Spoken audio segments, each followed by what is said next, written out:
Hello everyone, good morning and welcome back to my another video. तो friends, कैसे हो आप लोग? आई होप कि आप सब अच्छे हैं, स्वस्थ हैं, मस्त और अपनी स्टडी में व्यस्त हैं। तो फ्रेंड्स, अभी सुबह सो के जगते ही थोड़ा सा हेल्थ का ध्यान रखना पड़ता है। तो 1 गिलास पानी हमने गुनगुना कर लिया, उसमें थोड़ा सा शहद मिक्स करके पी रहे हैं। और पिछले 3 दिन से बहुत ज़्यादा परेशान थी, लेकिन आज तबीयत मेरी काफ़ी हद तक सही है। तो आज फुल एनर्जी के साथ अपनी स्टडी स्टार्ट करेंगे। स्टडी तो चल रही थी बट इतनी अच्छी नहीं चल रही थी, जिसकी वजह से मन में खुशी होगी, हाँ मैं पढ़ रही हूँ। क्योंकि जब तक आप अपने काम से सेटिस्फाइड नहीं होते हो, तब तक दुनिया आपकी पीठ चाहे जितनी थपथपा ले, वो अंदर से फीलिंग नहीं आती है कि हाँ मैंने कुछ अचीव किया है आज। तो अभी तक की 3 दिन की स्टडी मेरी कुछ ऐसी ही गई है, जिसमें मेरा खुद का मन नहीं कह रहा था कि नहीं मैं अपना 100% दे पा रही हूँ। बट आज हेल्थ वाइज मैं फ़िट फील कर रही हूँ। तो सुबह करंट अफेयर्स की क्लास हमने कंप्लीट कर ली है, और करंट अफेयर्स की क्लास कंप्लीट करने के बाद मैंने एक क्लास जियोग्राफी की कंप्लीट की है। उसके बाद अभी मैं पॉलिटी के क्वेश्चन सॉल्व कर रही हूँ, और साथ में अपनी नोट्स का रिवीजन भी कर रही हूँ। और मैं हमेशा से कहती हूँ कि मैं एक बार से ज़्यादा टाइम रिवीजन करने में बिलीव रखती हूँ, क्योंकि मुझे ऐसा लगता है ये मेरी प्रॉब्लम है कि मैं एक बार में चीज़ों को याद नहीं कर पाती हूँ।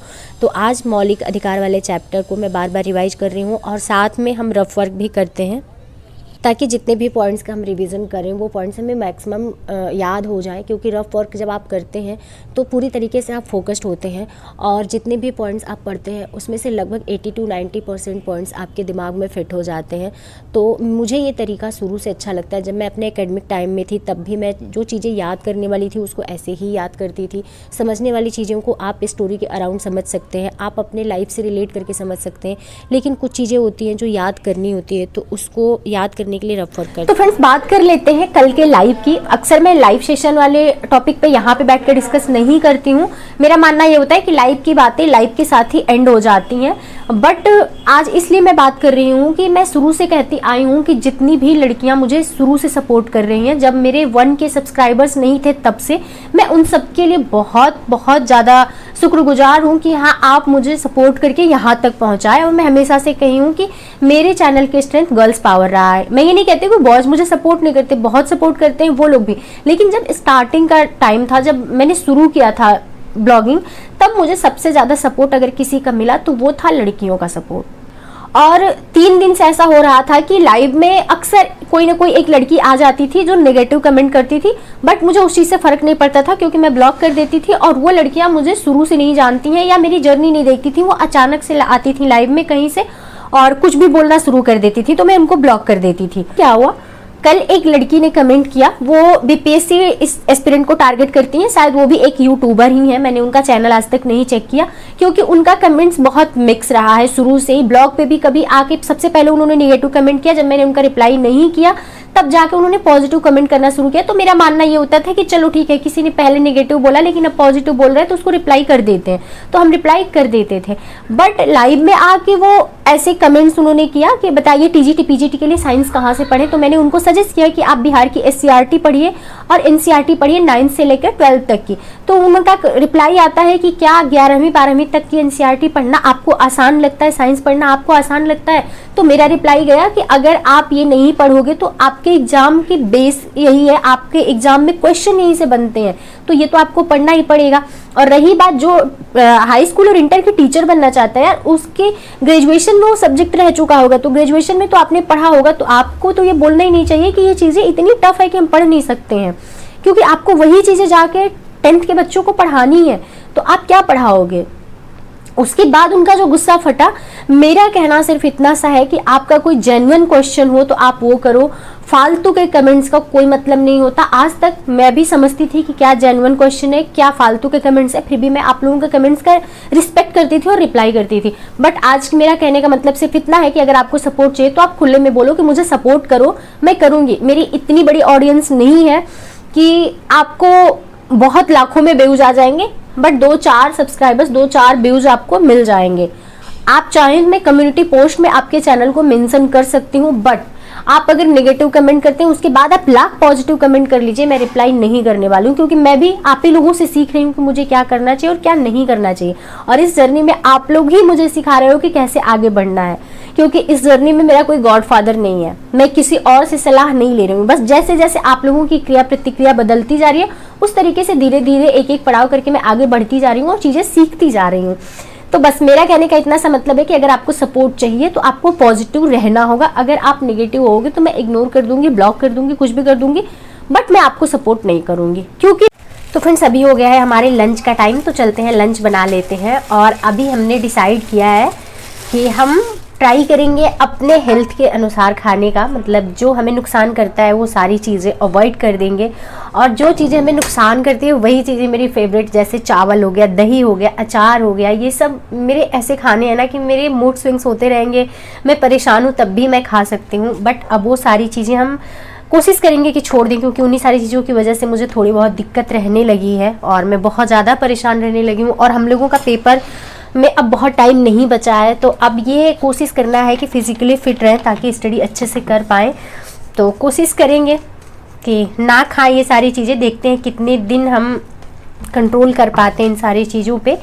यही तो सबसे बड़ी, हम हमेशा कहते हैं ना कि लड़ाई अगर पेन और पेपर की होती तो हर कोई जीत जाता। सबसे बड़ी लड़ाई यही है कि आपके मतलब सर्वांगीण विकास होता है इसमें, आप अपने आप पे कितना कंट्रोल कर पाते हो, अपने आप पे कितना शासन कर पाते हो। सबसे पहली परीक्षा आपकी यही होती है, और यही छोटी छोटी चीज़ें हैं जिसको हम लोग समझ नहीं पाते हैं, और सबसे बड़ी लड़ाई यहीं से शुरू हो जाती है। लेकिन कोशिश करेंगे कि फिट रहें एग्ज़ाम तक, क्योंकि मौसम चेंज हो रहा है, उस पर अपना कंट्रोल नहीं है, लेकिन खाना है क्या नहीं खाना है इस पर तो पूरी तरीके से अपना कंट्रोल है। तो अभी हम आटे लगा रहे हैं, आप लोग देख सकते हैं दिन के टाइम में भी, जबकि मैं रोटी बिल्कुल भी खाना पसंद नहीं करती, बट कर सकते हैं, कोशिश तो कर सकते हैं। तो लंच हमारा बनके बिल्कुल रेडी है, लेकिन चावल ना होने की वजह से बहुत सैड फीलिंग है। ऐसे लग रहा है कि ये लंच नहीं है डिनर है, लेकिन अब हमारा लंच और डिनर दोनों सेम होगा। तो आज लंच में बना है राजमा, रोटी और सैलड, क्योंकि अब यही खाना है हमारा और इसी को सच मान के खाना है। लेकिन कभी कभी ऐसा होता है कि बहुत अच्छा खाना बन जाता है। जितना ही सैड मूड के साथ खाना हमने शुरू किया था, उतना ही जब खाना मुंह में गया तो ऐसा लगा कि वाह बहुत अच्छा खाना बना है। और राजमा एकदम तिखड़ बना था, पंजाबी स्टाइल राजमा था। क्योंकि तो फ्रेंड्स आप लोग देख सकते हैं मौसम कितना अच्छा हुआ है, और 3 दिन से कंटिन्यू बारिश हो रही है, जिसकी वजह से पौधे बिल्कुल हरे भरे हो गए हैं। और यहाँ पे 2 ठो बहुत अच्छे अच्छे फूल आए हैं गुलाब के, लेकिन तोड़ेंगे बिल्कुल भी नहीं, क्योंकि तोड़ देने के बाद कोई मतलब निकलता नहीं, इधर उधर फेंक ही देते हैं हम लोग। तो बस आए थे छत पे थोड़ी देर टहलने के लिए, और आप लोगों से कुछ बातें करनी है, क्योंकि सीटेट में लेके कुछ परिवर्तन किया गया है, तो सिलेबस में क्या कुछ चेंज हुआ है उस पर हम लोग बात करेंगे डिटेल में आज। तो फ्रेंड्स अब बात कर लेते हैं कि सिलेबस में क्या चेंज हुआ है, क्योंकि सीटेट के सिलेबस को लेके बहुत सारे बच्चों के मन में कन्फ्यूजन है कि क्या कुछ बदलाव हुए हैं। क्योंकि आपकी किताबें कुछ बदली हैं, जैसे तीसरी और छठी क्लास की किताबों में परिवर्तन हुआ है, बाकी सारी किताबें एज इट इज़ हैं, कुछ भी नहीं बदला है उसमें। तो क्या बदलाव हुए हैं और क्या हमें अलग से पढ़ना है वो जानकारी ले लीजिए। बाकी उससे पहले एक चीज़ मैं क्लियर कर दूं कि अभी तक सीटेट के सिलेबस में कुछ भी चेंज नहीं हुआ है। जो आपका पुराना सिलेबस था सेम वही सिलेबस है, लेकिन आपके जो सीटेट में सवाल पूछे जाते हैं वो आपके एनसीईआरटी के किताबों से ही पूछे जाते हैं। तो अगर किताबें बदली हैं हमारी क्लास वाइज तो उस पर डिस्कस करना बहुत इंपॉर्टेंट हो जाता है, और हम लोगों को क्या कुछ अलग से तैयार करके जाना है सीटेट का एग्ज़ाम देने के लिए, उसकी जानकारी हम लोगों को होनी चाहिए, ताकि एक भी सवाल वहाँ से ना मिस हो पाए। तो चलिए बात करते हैं, तीसरी और छठी क्लास की किताबें हैं जो वो बदली हैं, उनमें से भी क्या बदली हैं।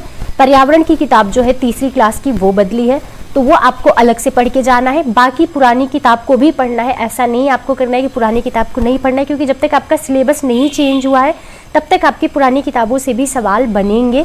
तो आपको दोनों, जो नई वाली किताब आई है वो भी और जो पुरानी वाली किताब है उसको भी पढ़ के जाना है। अब बात कर लेते हैं जो पेपर 2 देंगे उनके लिए क्या कुछ चेंज हुआ है। तो उनके लिए एनसीईआरटी की 6 क्लास की बुक चेंज हुई है, यानी कि जो एसएसटी से हैं उनके लिए भी और साइंस से जो हैं उनके लिए भी। एसएसटी की पहले 3 किताबें आती थी, एक जियोग्राफी की, एक पॉलिटी की और एक हिस्ट्री की। उन तीनों किताबों को एक में मर्ज कर दिया गया है। तो सिलेबस आपका कहीं ना कहीं शॉर्ट हुआ है, लॉन्ग नहीं हुआ है। तो आपकी जो पुरानी किताबें थी हिस्ट्री, पॉलिटी, जियोग्राफी की, वो भी पढ़नी है छठी क्लास की, और जो नई वाली किताब है उसको भी पढ़नी है, क्योंकि सिलेबस अभी आपका नहीं बदला। मैं बार बार इस चीज़ को बोल रही हूँ, क्यों? क्योंकि अभी सिलेबस आपका नहीं बदला है, तो पुरानी वाली किताबों को भी पढ़ना है और नई वाली किताबों को भी पढ़ना है।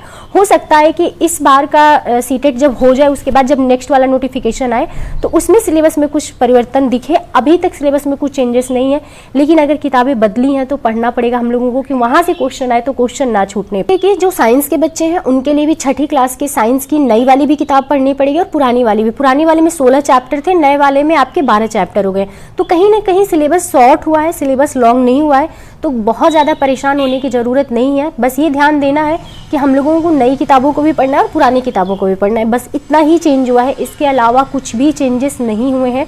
अगर आप ये सोचते हैं कि किताबें आपको कहाँ से मिलेंगी, तो आपको शॉप पे भी मिल जाएंगी। और जो बच्चे गांव के हैं वो NCERT के ऑफिशियल वेबसाइट से, यानी कि आपके CBSE बोर्ड के ऑफिशियल वेबसाइट पे भी किताबें उपलब्ध हैं, आप वहाँ से भी डाउनलोड करके किताबें पढ़ सकते हैं। तो बहुत ज़्यादा परेशान होने की ज़रूरत नहीं। सिलेबस में बहुत बड़ा कोई परिवर्तन नहीं देखने को मिला है। हाँ, नई राष्ट्रीय शिक्षा नीति आपकी लागू हुई है तो उसके अकॉर्डिंग कुछ ना कुछ चीज़ें तो बदलनी ही थी, तो बहुत छोटा सा बदलाव है।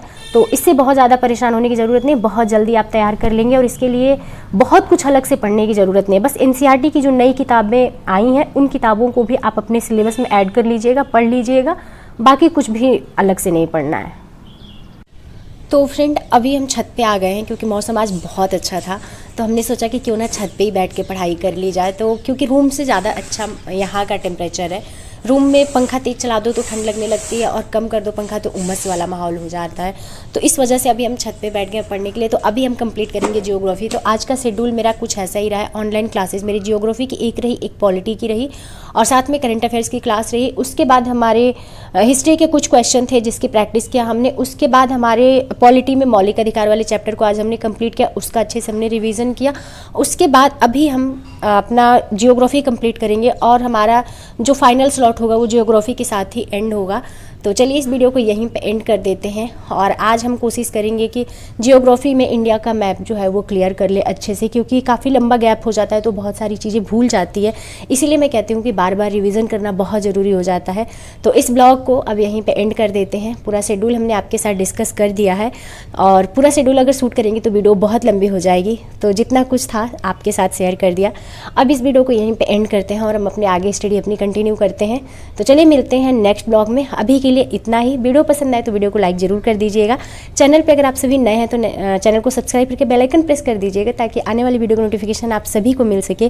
और UP TET, CTET, super TET या RO से रिलेटेड कोई भी क्वेरीज हो तो कमेंट बॉक्स में कमेंट कर दीजिएगा। अभी के लिए इतना, मिलते हैं नेक्स्ट वीडियो में। Bye bye.